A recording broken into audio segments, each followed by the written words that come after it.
Hey, it's Matt, your average gamer, and guess what I have for you today? I have 9 fun and overpowered builds to try out in Elden Ring in 2025. There's a lot of variety in these ones. They're a lot of fun. I'll explain later how I got to this video, but overall, this is a great time. I can't wait to jump into this one. For the first one, we're going to be focusing on the Bolt of Grandsax as our main weapon. Our alternate weapon in our offhand, which has a dual moveset with the Bolt of Grandsax, is the Death Ritual Spear. The Death Ritual Spear is an incredibly fun weapon and does a lot of magic damage.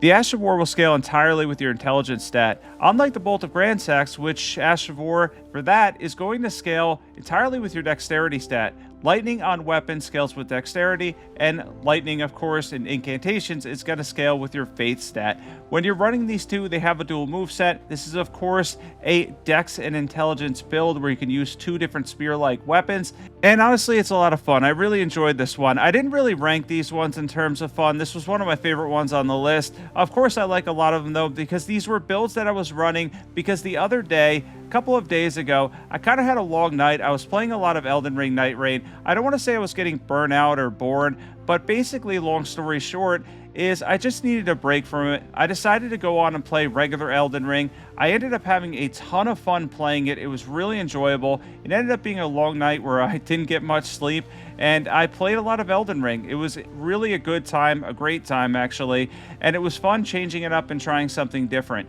Of course, I'm going to be covering a lot of Elden Ring Nightreign. I want to mention that. I have guides for several of the characters. I'll leave a few of them in the description below. If you're playing Nightreign, let me know in the comments below.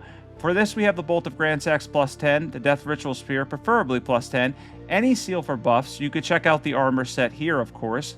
For talismans, we have Millicent's Prosthesis for some extra dexterity. We have the Lightning Scorpion Charm. We have the Shard of Alexander. We have the Godfrey icon. And then for our tiers, we have the Bloodsucking correct tier, Faith tier, so we could use buffs. Let's jump into stats. And for stats on this one, I have 50 Vigor, 20 Mind, 30 Endurance, 21 Strength, 49 Dexterity, 40 Intelligence, 33 Faith with the Faith tier, 53 Poise, Reason, Golden Vow, Hallister Brewery, and Blessing's Boon. Next up on this list is the Bubble Bonk build. This is going to use 2 different weapons. Of course, this is Faith-based, a little bit of Strength too. For our main weapon, we have the Envoy's Longhorn, and for our offhand, we have the Great Stars with Sacred Blade. Now, both are going to scale with their Ashes of War because we have Sacred Blade on the Great Stars as well with your Faith stat. So for this build, you're going to want high Faith, and of course, you're going to get a lot of holy damage from a build like this one. This is going to be one of those builds that's going to be solid for DLC for sure, because you're doing a lot of holy damage, but not really great in the late game. It does destroy dragons though, and the bubble build running with Great Stars is always an incredibly great time. We're going to jump into equipment, stats, everything you need to know. For this, we have the Envoy's Longhorn plus 10. We have the Sacred Great Stars plus 25, preferably in Sacred Affinity, of course. We have the Giant Seal, or any seal works. The Erdtree Seal is good here too. We have the Envoy's Crown. You can check out the armor set there. That'll boost the Ash of War on the bubble build. Now we have the Sacred Scorpion Charm, Claw Talisman, Shard of Alexander, Arsenal Charms plus 1, or Great Jar's Arsenal if you have it, Holy tier, Bloodsucking correct tier. Let's jump into stats. And for stats, we have 60 Vigor, 23 Mind, 30 Endurance, 23 Strength, 15 Dexterity. We have 60 Faith. We have 52 Poise. We are using Golden Vow, Hallister Brewery, and Blessing's Boon. This is a really fun one, and I highly recommend trying this one out. Next one, we have a Gargoyle Bloodblade build. This is going to build around the Bloodblade Ash of War, and of course we're going to go for Blood Affinity with the Gargoyle Twin Blade. All of these, by the way, were inspired by Elden Ring Nightreign based on weapons I was picking up. So for this video, I decided to put in several bosses that appear in Elden Ring Nightreign. A lot of these were random weapons with the exact Ashes of War that I picked them up in Nightreign, and it inspired me, to do this video. And honestly, it was a lot of fun as a result. Again, Nightreign has been a great time so far, but nothing's ever going to compare to original Elden Ring for me. It's still the best game of all time, in my opinion. We have the Gargoyle's Blood Twin Blade plus 25 with Bloodblade. We're using the Dragon Communion Seal. We have the White Mask, part of the Rakshasa set. Millicent's Prosthesis, Wingsword Insignia, or Rotten Wingsword Insignia if you have it. Shard of Alexander, Lord of Blood's Exaltation, Bloodsucking correct tier, Thorny tier. Let's jump into stats. And for stats, we have 55 Vigor, 17 Mind, 28 Endurance, 40 Strength. That's going to be 60 when we two-hand this. We have 20 Dexterity, 25 Faith, 40 Arcane, 4 buffs, Reason, Golden Vow, Flame Grip Strength, and Blessing Spoon, and we hit 51 Poise. And now we're on to the magic spinning build. In this case, we're using the Guardian Sword Spear in magic affinity so it scales with intelligence. And then we're going to run different spells with Lucett's staff, which has decent scaling. Around 60 intelligence is what we have stats wise. Of course, all these builds are at rune level 150. So if at any point you want to switch to PvP, or if there's still co-op going on, you're still able to do that essentially because we're at 150, which is around the meta. Now, of course, the meta is also 125 and 80. There's different metas for PvP, but there's a lot of people that play at rune level 150, of course. If you're new to my videos, that's why all my videos are at rune level 150 for the most part, unless they're labeled high-level builds.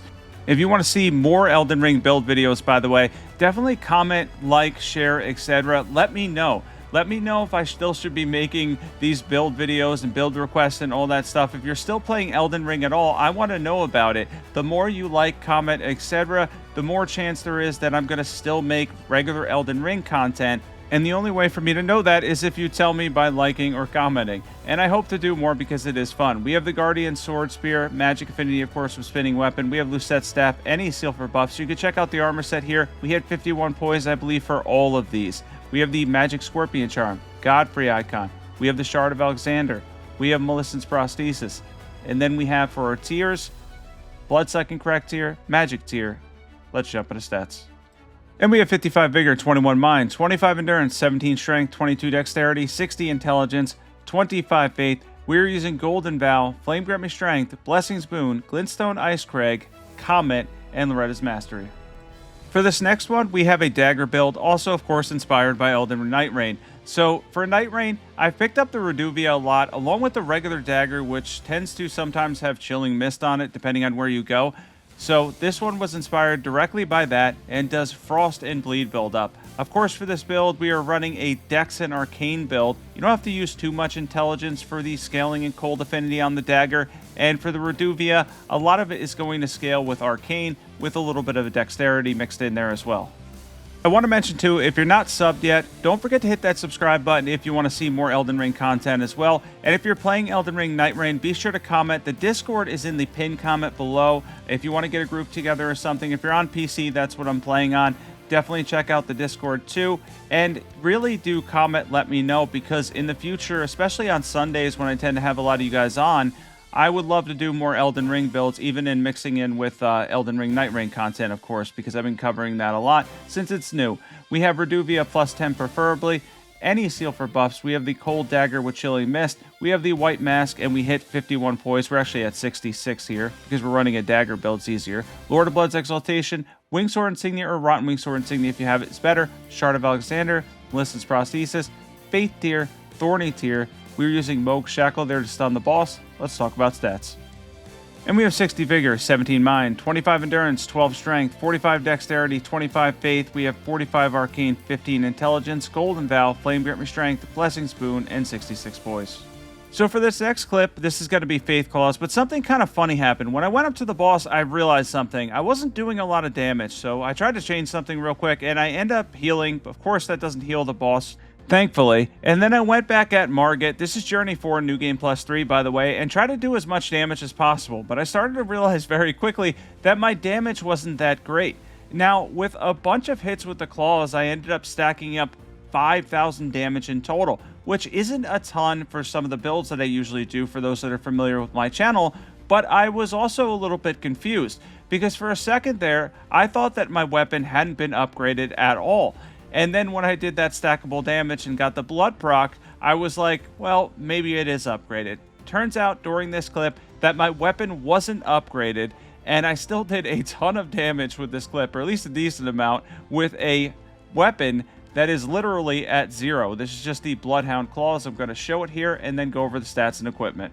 And we have the Flame Art Bloodhound Claws, plus nothing with Flaming Strike. It's going to scale with Faith because we're in Flame Art Affinity. We have the Giant Seal. We hit 51 poise. Fire Scorpion Charm, Millicent's Prosthesis. We have the Shard of Alexander.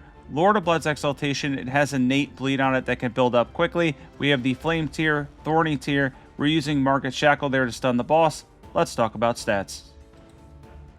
And for stats, we have 60 Vigor, 23 Mind, 30 Endurance, 23 Strength, 20 Dexterity. We have 60 Faith. We're using Golden Vow, Halisher and Blessing's Boon. We have 53 poise. Now after this, I'm going to show a quick clip of it upgraded to plus 24 so you can see the difference. And the difference is really good, but it is still surprising the amount of damage we got without upgrading our weapon. Alright, let's try this again on the Margit in the Altless Plateau and see how much damage we can do here. We're going to run up to him. Of course, we can use Margit Shackle again after we get hit, of course, because his moveset is still frustrating to this day and is still frustrating in Nightreign because it's even faster. There we're able to stack up 10,000 damage with, I think, a little bit less hit-wise, but still, that's really only double, so that's a little bit surprising given that this is plus 24 now. But overall, this is a really fun and powerful Flame Art build that could do some bleed build up too. For this next one, again, inspired directly by Elden Ring Nightreign, we have the Rivers of Blood and Mooveil, two weapons that I've ran across kind of decently, not that frequently, but enough where I've had them several times in rounds now. Now, of course, I haven't ran them together in Nightreign because it depends on what character you're using in terms of your scaling and everything that you get. But for this, of course, this is Elden Ring, so we can run them together. Of course, we're going to be using Arcane and Intelligence in our stats with some Dexterity as well. Both weapons have Dexterity scaling. Of course, the Rivers of Blood is going to lean towards Arcane, and Mooveil is going to lean towards Intelligence, especially on that beam. The beam really is the intelligence part. When you hit, that's going to be the physical dexterity part, whereas the Rivers of Blood is very much split between the two, and the Ash of War tends to lean more towards Arcane than anything else in terms because you're going to try to get a lot of bleed build up with it. But overall, you really want to run this as an Intelligence and Arcane build with a little bit of Dexterity, and you'll still get great damage and have a really fun time running two very popular weapons. Let's jump into equipment in a second, stats, everything you need to know for a powerful Rivers of Blood and Mooveil build. And we have Rivers of Blood plus 10 preferably. We have Mooveil plus 10 preferably. We have any seal for buffs. We have the white mask on. We hit 53 poise for this build. You can check out the armor set there. You could always slow this down on YouTube side. Verlana's cameo, Wingsword insignia, or Rotten Wingsword insignia, Shard of Alexander, Melissa's prosthesis. For our tiers, we have the Faith tier for buffs, Thorny tier. Let's jump into stats. And we have 60 Vigor, 17 Mind, 25 Endurance, 12 Strength, 30 Dexterity, 25 Intelligence, 25 Faith. We have 50 Arcane to get a lot of damage out of the Rivers of Blood, Ash of War, and Bleed buildup. We have Golden Vow, Flame Grip Strength, and Blessing's Boon as our incantations, as our buffs. And of course, we had 53 poise. I highly recommend this one. It's a lot of fun. And again, these are all inspired by Elden Ring Nightreign. For this next one, we have the Guts for the Win build. This is going to be Guts Greatsword with Flame of the Redmane, something I ran across in Nightreign at least twice so far. Not the best Ash of War in the world in terms of regular Elden Ring after it was nerfed long ago. But of course, we're running Guts Greatsword, jump attacks, charge attacks, etc. in Fire Affinity. It's going to give you a lot of damage and of course, a lot of posture damage too. Before I forget as well, I was talking about commenting before. This also goes without saying. If you have any build requests or things you want to see, or if you want to see Elden Ring Nightreign's characters made into regular Elden Ring builds, if you want to see me make the characters essentially, or you have any build requests in general, be sure to comment those also, because that'll also tell me that you want to see more regular Elden Ring content, and kind of gives me an idea of what you'd like to see as well. Let's jump into equipment stats, everything you need to know for a Guts Greatsword build. And we have the Fire Guts Greatsword, of course, with Flame of the Redmanes. Any seal for buffs. You can check out our armor set here. We have the Great Helm on. I like that one. Claw Talisman, Fire Scorpion Charm, Shard of Alexander. We have the Two-Handed Sword Talisman, Flame tier, Faith tier. Let's jump into stats for this one. And I don't get to say that line in Elden Ring Nightreign, which, kind of sucks. Anyways, we have 60 Vigor, 20 Mind, 33 Endurance, 60 Strength. That's going to be 90 when we two-hand this. We have 33 Faith, around 33 I think it should be with the Faith tier. Golden Vow, Flame Grip Strength, Blessing's Boon. And for the last one on here, we have a Grave Scythe inspired Nightreign build. This one uses Chilling Mist. I got this on the Grave Scythe on a run, and it was really fun running this. I actually used a lot of charge attacks because I think at the time it was early on, and I ended up trying the Raider for the first time, and I assumed it had strength scaling, so I just ran with the Grave Scythe, some charge attacks, and Chilling Mist, and ended up doing really well. We made it to the final boss and ended up losing at kind of the last minute. But back to regular Elden Ring, this is a really cool one. You're of course going to be using Chilling Mist, which will coat your armament with additional frost damage. And then we'll have our frost damage on the weapon. It'll scale with strength naturally in cold affinity too, and a little bit of intelligence. And you could break some poise with this as well, because we're using charge attacks as the main source of our damage for this build. Yeah, this is a really cool one to try out if you like the Grave Scythe. Of course, the Grave Scythe does really well because you're going to be able to get a decent amount of frost buildup, but not just that. You have the innate bleed on the weapon, so you get 50 bleed, around 50, 55 bleed too. So you get some bleed procs here and there. Even using charge attacks, you're still technically building up bleed. It's just at a slower rate than if you were in Blood Affinity. And then, of course, with the frost damage and the frost buildup, you'll get additional damage because it puts a debuff on the boss, and then your damage is increased afterwards. So this is a really cool one to try, especially if you're running a Grave Scythe build. You could take advantage of the frost buildup, the bleed buildup, and of course great physical damage too. In a second here, we're going to be talking about the equipment, stats, everything you need to know, and of course some ending notes and whatnot as well, and some thoughts on Nightreign so far, as I've been playing a lot of it and have between 60 and 70 hours into Elden Ring Nightreign now. Let's jump into equipment and stats for the Grave Scythe build.